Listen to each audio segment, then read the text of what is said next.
everyone. Welcome to Sign Sellers Now. If you would like to increase your appointment gone on to signed conversion rate and sign more sellers, put it in the chat. I see some head shaking, so you're in the right place. So Aaron, let's start off with why do we want to focus on signing sellers now? There's so much uncertainty out there, y'all, that we're all facing, right? With what's going on in the markets, what's going on with NAR, everything is uncertain. What we are certain about, though, is that you can buy back your time with taking more listings. We've got to get off the roller coaster of real estate, right? You can make more time and make more money by focusing on sellers, right, Aaron? Yeah, and at the end of the day, taking listings never goes out of style, correct? Yep. I mean, for all the reasons, right? For, of course, the current climate, of course, historically knowing that listings give us leverage, and they give us predictability and certainty in our business as well. Like you said, let's get off the roller coaster and the hamster wheel, and let's start gaining control back in our business such that people can spend more time where they want to. Isn't that a big part of it also, Emily? Yeah, that's exactly right. The number one thing that we see sacrificed when it comes to this industry is typically our health and our relationships, right? Because we're always on the phone, we're always on defense, right, of clients. We're out showing properties, we're missing our kids' soccer practices and basketball games and baseball this and it's time to get your time back, y'all. And that's what we do when we focus on listings. Can we all agree? Yeah, and look at, that's one of our primary goals in the Mega Listing Agent. Obviously, we're going to deliver a ton of information right here, right now, yet there's so much more to it, which is why we run the course that we run. And while it's called the Mega Listing Agent, I don't know, maybe we should call it the Mega Get Your Health and Wealth and Time Back course, because ultimately, that's what it does. That's exactly right.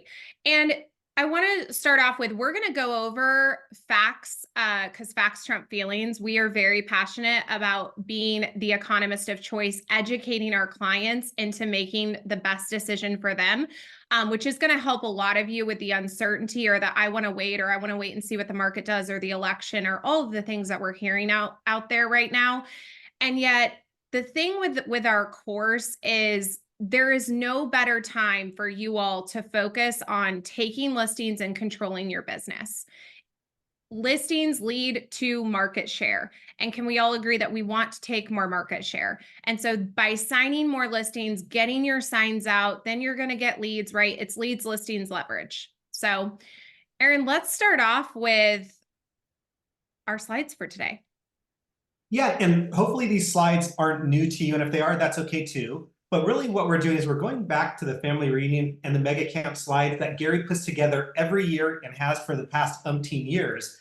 And we're using them as an important conversion tool when we're in front of sellers. Emily, I can't tell you how many times I pull these slides out and I let them do the heavy lifting. So when we're looking at the first one, which is home sales annual, how do you use this with a seller to move them forward in the way they want to move? Yeah, so we want to start off with macro market. So I say that we have two types of markets. We have our macro market, right, which is our national market, the national trends. And then you have the micro market, which is your local market. Okay, and we're going to give you perspective and the tools on how to use both to help people decide to list now.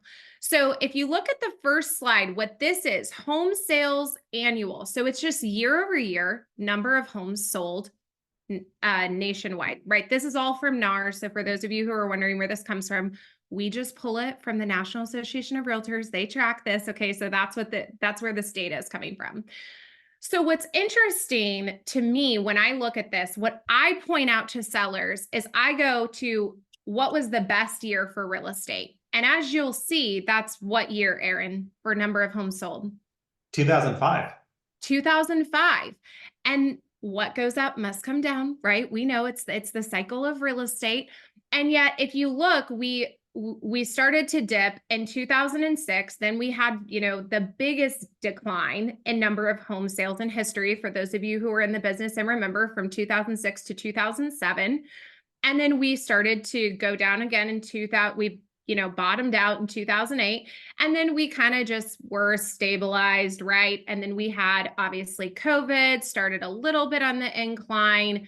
2021 was the boom. For those of you who are here, we knew you didn't really need to know anything to sell real estate then. And then 2022, what happened? Yeah, 2022, by the way, from 21 to 22, we saw the largest year-over-year drop, or maybe it's the second largest, right? Okay. Yeah. Since going back to 2006 to 7 in the history of real estate sales. That's significant. That's right. And then look at what happened from 2022 to 2023. Did we go up or down? Yeah, it kept going. Yeah, it kept going down. And then we slightly, we're slightly looking to project a little bit higher. But here's the thing I want you guys to see, right? So I would ask a seller this just like I'm asking Aaron, because everyone, most people can read and can see. And so when we look at this, it looks pretty familiar, doesn't it, y'all? Look at what the down to then the slight increase. Does that look familiar? Yep. Okay, now here's the interesting part of this, because as sellers, the number one thing a seller cares about is how much money they make. Do we all agree with that on this call? They always want to know, well, what does that mean financially for me, right? It's always the bottom line. So let's go to the next slide. All right, so remember, what year was it that was the height? 2005. And look at where we were in price. So 2006, remember that slight decline? Prices actually went up slightly, but they went up. And then from 2006 to 2007, remember that 1.5 million drop, the largest drop in history? Prices barely dropped, y'all. Because the number of home sales, write this down, is the leading indicator of the market. The home prices is the lagging indicator. It takes a bit for the market to adjust, right? Supply and demand. Then you look, okay, now we start to decline in 2008, start to decline even more in 2009. We bottom out in 2011. And then it's up.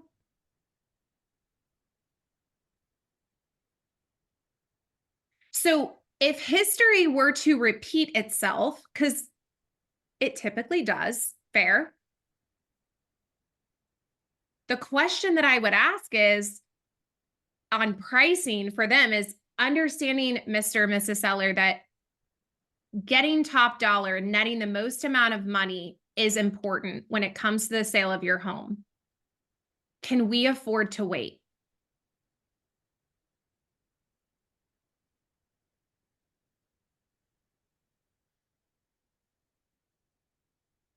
You know what, Emily? It's a bit of a gamble, right? Because the other way to look at this one specifically, and Gary talks to us all the time about the amount of time we spent between 2002 and 2007 above the trend line, right? And he reminds us of the concept, RTM, right? Regress to the mean, return to the mean, right? Which simply just says you can only stay above that median line for so long. You can only stay above the trend line for so long before it starts to come down. Now, in those years of 2002 to 2007, it was above the trend line for about 5 to 6 years. Now, we're entering what is probably year 4 of being above the trend line. Now, maybe we have another year, maybe we have another 2 years, maybe we don't. It's truly a roll of the dice in terms of how much longer they want to risk it until we start to see, right, that those numbers start to get back to or even dip below the trend line. Yep, that's exactly right. One of the things while we're on this topic, because I'm hearing this a lot from people is, well, Emily, what about when their home, what about whenever they can't get as much as they could have? Are y'all seeing that, right? They can't get as much as maybe they could have, depending on your market, right? Every market's a little bit different. But there are a ton of markets out there where home prices have gone down slightly. And maybe back in 2021, they could have got this, and now they're fighting with, well, I just want to wait, because if I can't get this right, I like to use analogies when I'm talking to people, because I find that people relate through stories. So I use the casino as an analogy. So anyone here like to go to the casino? Anyone? Where are my casino buddies at? All right. Well, hey, family reunions in Vegas next year, so I'll see you there. But let's say that, Aaron, you and I walk into the casino, okay? And we each have $100 bill. And we go sit down at the blackjack tables and we get on a heater and we are just hitting. And we're there for an hour and we're not ready to leave yet, but we're up to $500 each. And we're like, this is awesome, right? We end up staying, our heater fizzles out, okay? And we decide to walk away with $300. Now, we walked into the casino with $100 each. Did we win or did we lose? We won. We won. Remember, we won. Even though we were at $500 at some point, we still won. And see, that's what it is with the market. Sometimes we think we're losing when we're winning, and it's all about perspective. And typically, based on historical trends, the market does cycle every 7 to 10 years. Insert their motivation, push on their pain point. You don't want to wait 7 years dealing with stairs, do you? You got a baby on the way. We can't wait until he or she is 7. And then you got to deal with toddlers sharing a room and the bigger kids. And that brings a whole nother set of problems, right? Yeah. So what you're doing is you're basically reframing, they're sitting there thinking, we missed it. Right. And yet, like you said, they're still winning. And so sometimes we have to reframe now, I'm not saying magically they feel better about it, right? Because we know that they're still, yeah, but. However, we're reminding them that you're still winning. And we're putting that perspective, and we're slowly moving them back to the positive, such that we can get them in a better state of mind so they can move forward to do what it is they want to do. That's exactly right. And let's go to the next slide, because this helps a lot. So inventory month supply. So friendly reminder, you get month supply by taking the number of total active inventory and you divide that by the month or week, depending on how you track your numbers or what your hot sheet is. But you divide that by the number of closed sales, and that will give you your month supply. Now, anything below 5 is a seller's market. Most of us are still in a seller's market. Now, we may not be at 1.6 or whatever we were, right? An extreme seller's market. We may be creeping up. And then a balanced market is anywhere from 5 to 7 months. And then anything over 7 months is a buyer's market.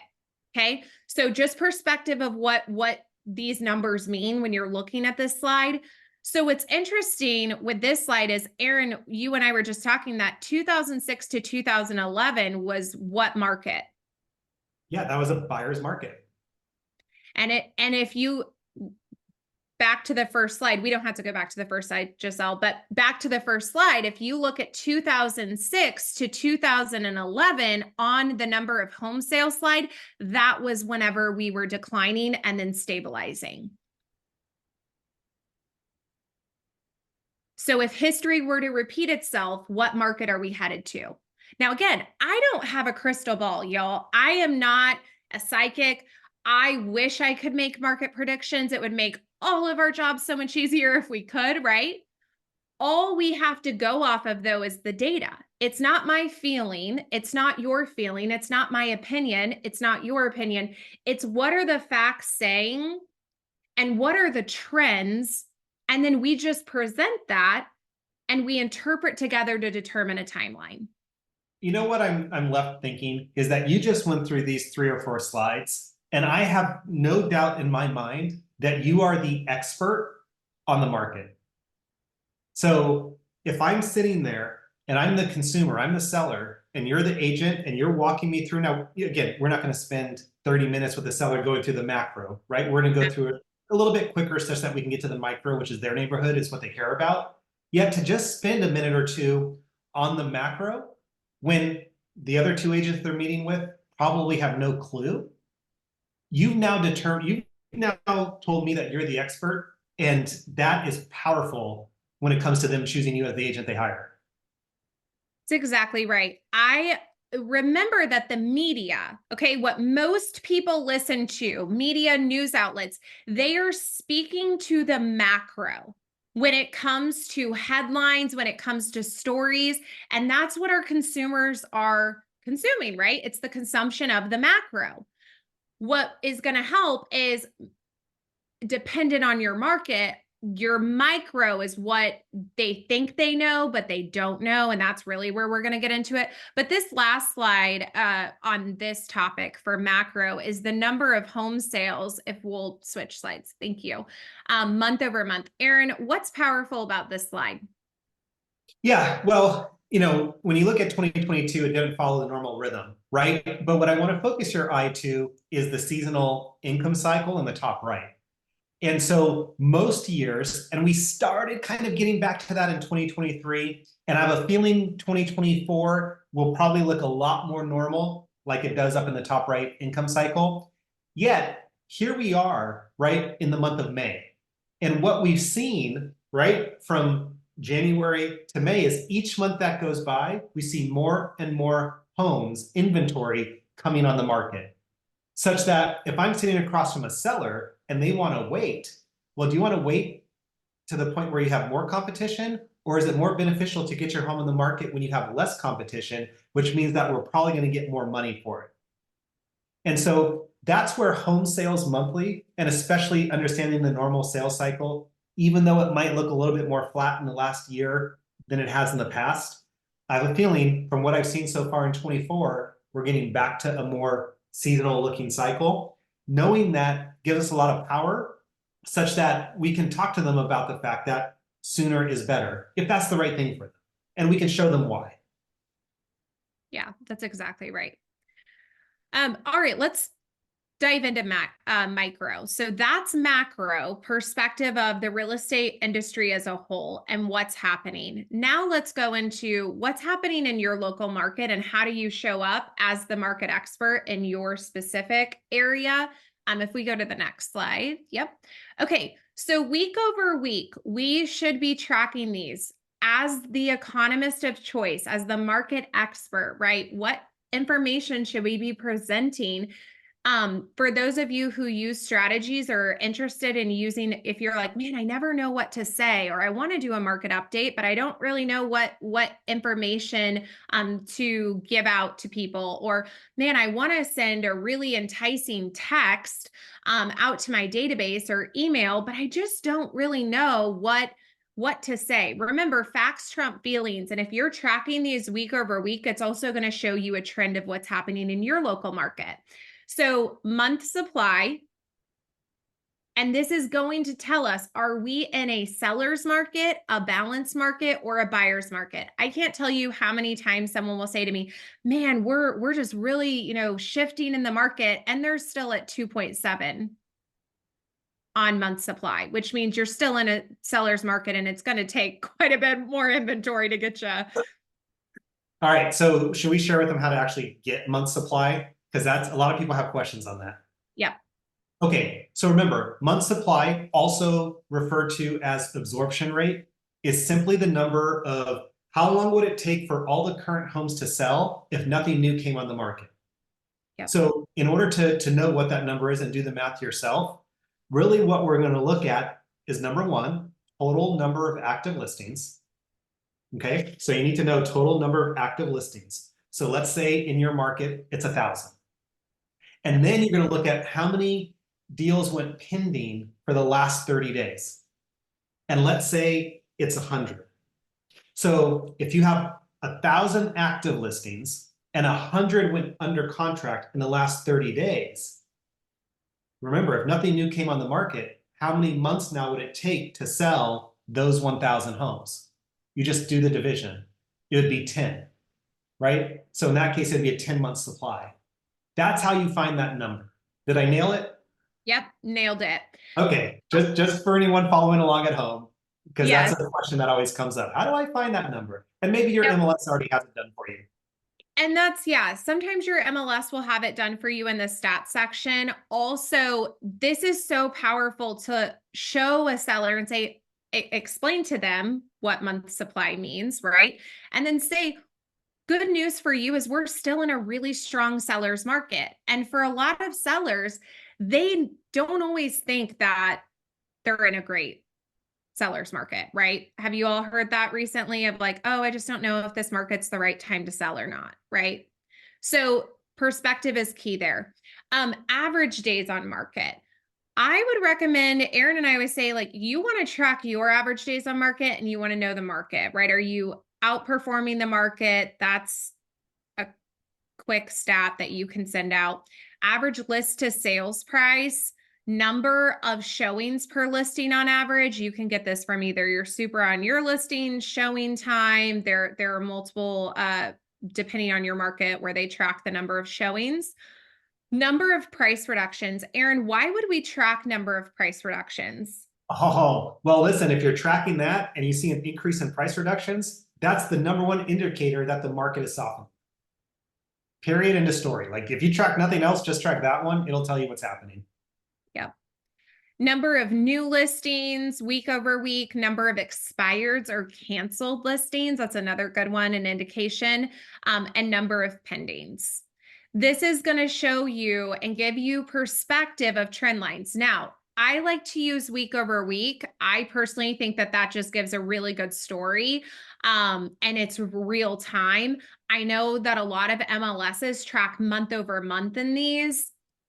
As long as you're tracking it and you're using these numbers as a tool to give perspective to your sellers of what's happening in your local market, that's the point of this. Okay. So we're tracking it to give perspective. Yeah, again, you take any one of these points, and if you just talk for 10 seconds about the number of price reductions or about the number of pendings or about the number of new listings, you're the expert. They can now not argue with you about the market because it's clear, you're tracking it, and you know more than they do. You're now the authority, and you now have the power to talk about pricing for their particular home. That's what's important about this. Yep. Who are my prospectors on here? Anyone big into prospecting, lead generation? Yes, no? No? That was last week's call, Emily. That was last week's call. Okay.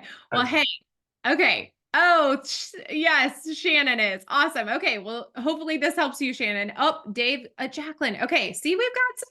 All right, friends. So one of the number one things that I like to use if you're prospecting is if they haven't got an offer or they came off the market, a quick number, if you're tracking week over week, is the number of pendings. Hey, I came across your property and man, 76 properties sold. And I was just curious if you've already sold or what your plans are. Again, a lot of times with those sellers, their perspective is that the market's not moving. So when you throw out a stat and a real number, facts trump feelings. Yeah, Emily, I love the one. Yeah, I mean, we saw 75 properties going to market last week. In fact, I'm surprised yours wasn't one of them. Yep. I'm surprised yours wasn't one of them. Yep, that's exactly right. All right. When you sign up for the Mega Listing Agent, we give you this tracker. So you guys can just fill out the information. And Aaron, we've got a list to last promo.